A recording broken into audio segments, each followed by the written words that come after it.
Welcome to the Book of Joshua, a powerful story of transition, courage, and fulfilled promises. In chapters 1 to 3, Joshua is appointed as Israel's new leader after Moses' death. God charges him to be strong and courageous. The people pledge their loyalty, and then a miraculous event marks the beginning of their journey into the Promised Land. As the Israelites prepare to cross the Jordan River, God reminds them that He is with them, just as He was with Moses. This moment is more than a change in leadership, it's the start of a new era for God's people. Let's walk with Joshua as he rises in faith and leads Israel into their divine inheritance. Joshua installed as leader. Chapter 1. After the death of Moses, the servant of the Lord said to Joshua son of Nun, Moses' aide, "Moses my servant is dead. Now then, you and all these people, get ready to cross the Jordan River into the land I am about to give to them, to the Israelites. I will give you every place where you set your foot, as I promised Moses. Your territory will extend from the desert to Lebanon, and from the great river, the Euphrates, all the Hittite country, to the Mediterranean Sea in the west. No one will be able to stand against you all the days of your life. As I was with Moses, so I will be with you. I will never leave you nor forsake you. Be strong and courageous, because you will lead these people to inherit the land I swore to their ancestors to give them. Be strong and very courageous. Be careful to obey all the law my servant Moses gave you. Do not turn from it to the right or to the left, that you may be successful wherever you go. Keep this book of the law always on your lips. Meditate on it day and night, so that you may be careful to do everything written in it. Then you will be prosperous and successful. Have I not commanded you? Be strong and courageous. Do not be afraid. Do not be discouraged, for the Lord your God will be with you wherever you go." So Joshua ordered the officers of the people, "Go through the camp and tell the people, get your provisions ready. 3 days from now you will cross the Jordan here to go in and take possession of the land the Lord your God is giving you for your own." But to the Reubenites, the Gadites, and the half-tribe of Manasseh, Joshua said, "Remember the command that Moses, the servant of the Lord, gave you after he said, 'The Lord your God will give you rest.' By giving you this land, your wives, your children, and your livestock may stay in the land that Moses gave you east of the Jordan, but all your fighting men, ready for battle, must cross over ahead of your fellow Israelites. You are to help them until the Lord gives them rest, as He has done for you, and until they too have taken possession of the land the Lord your God is giving them. After that, you may go back and occupy your own land, which Moses, the servant of the Lord, gave you east of the Jordan toward the sunrise." Then they answered Joshua, "Whatever you have commanded us we will do, and wherever you send us we will go. Just as we fully obeyed Moses, so we will obey you. Only may the Lord your God be with you as He was with Moses.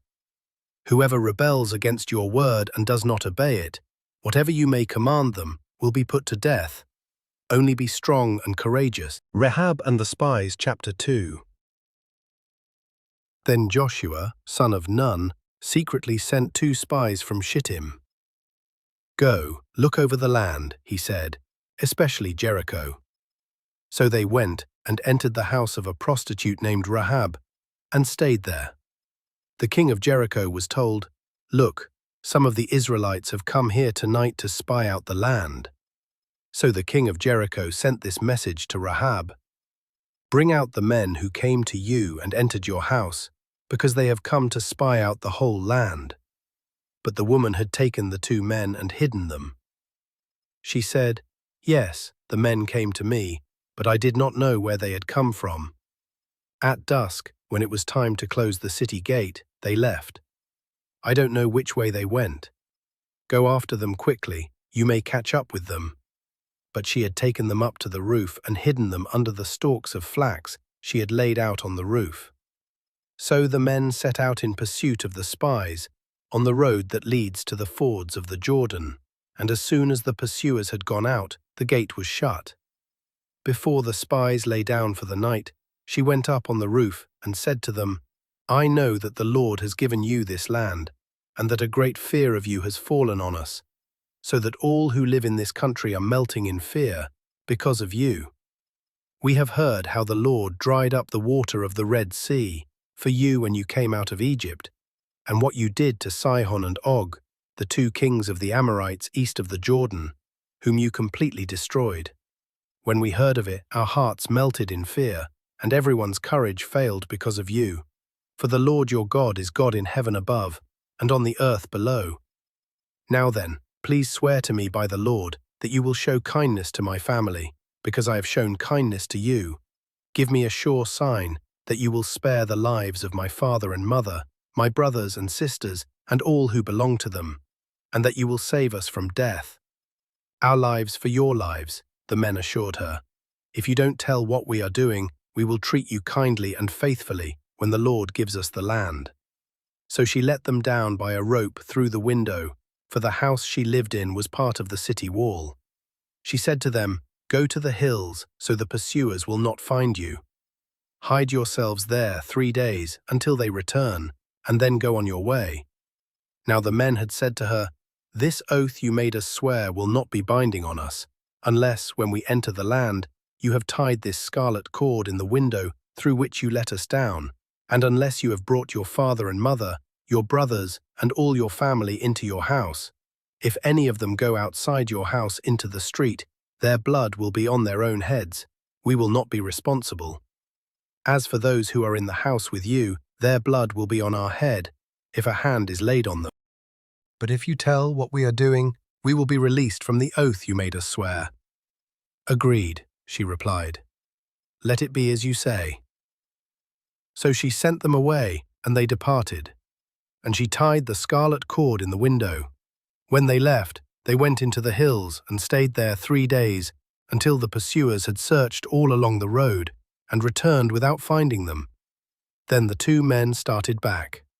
They went down out of the hills, forded the river, and came to Joshua, son of Nun, and told him everything that had happened to them. They said to Joshua, "The Lord has surely given the whole land into our hands. All the people are melting in fear because of us." Crossing the Jordan, chapter 3. Early in the morning, Joshua and all the Israelites set out from Shittim and went to the Jordan, where they camped before crossing over. After 3 days, the officers went throughout the camp, giving orders to the people. "When you see the ark of the covenant of the Lord your God, and the Levitical priests carrying it, you are to move out from your positions and follow it. Then you will know which way to go, since you have never been this way before. But keep a distance of about 2,000 cubits between you and the ark. Do not go near it." Joshua told the people, "Consecrate yourselves, for tomorrow the Lord will do amazing things among you." Joshua said to the priests, "Take up the ark of the covenant and pass on ahead of the people." So they took it up and went ahead of them. And the Lord said to Joshua, "Today I will begin to exalt you in the eyes of all Israel, so they may know that I am with you as I was with Moses. Tell the priests who carry the ark of the covenant, when you reach the edge of the Jordan's waters, go and stand in the river." Joshua said to the Israelites, "Come here and listen to the words of the Lord your God. This is how you will know that the living God is among you, and that he will certainly drive out before you the Canaanites, Hittites, Hivites, Perizzites, Girgashites, Amorites, and Jebusites. See, the ark of the covenant of the Lord of all the earth will go into the Jordan ahead of you. Now then, choose 12 men from the tribes of Israel, 1 from each tribe. And as soon as the priests who carry the ark of the Lord of all the earth, set foot in the Jordan, its waters flowing downstream will be cut off and stand up in a heap." So when the people broke camp to cross the Jordan, the priests carrying the ark of the covenant went ahead of them. Now the Jordan is at flood stage all during harvest. Yet as soon as the priests who carried the ark reached the Jordan and their feet touched the water's edge, the water from upstream stopped flowing. It piled up in a heap a great distance away, at a town called Adam in the vicinity of Zarethan. while the water flowing down to the Sea of the Arabah, that is, the Dead Sea, was completely cut off. So the people crossed over opposite Jericho. The priests who carried the Ark of the Covenant of the Lord stopped in the middle of the Jordan and stood on dry ground, while all Israel passed by until the whole nation had completed the crossing on dry ground. Joshua's courage, the people's unity, and God's miraculous parting of the Jordan remind us that faith in action brings breakthrough. When we step forward trusting God's promises, He moves the impossible. May we, like Joshua, walk boldly into what God has prepared for us. Subscribe, like, and comment to continue the journey through the book of Joshua.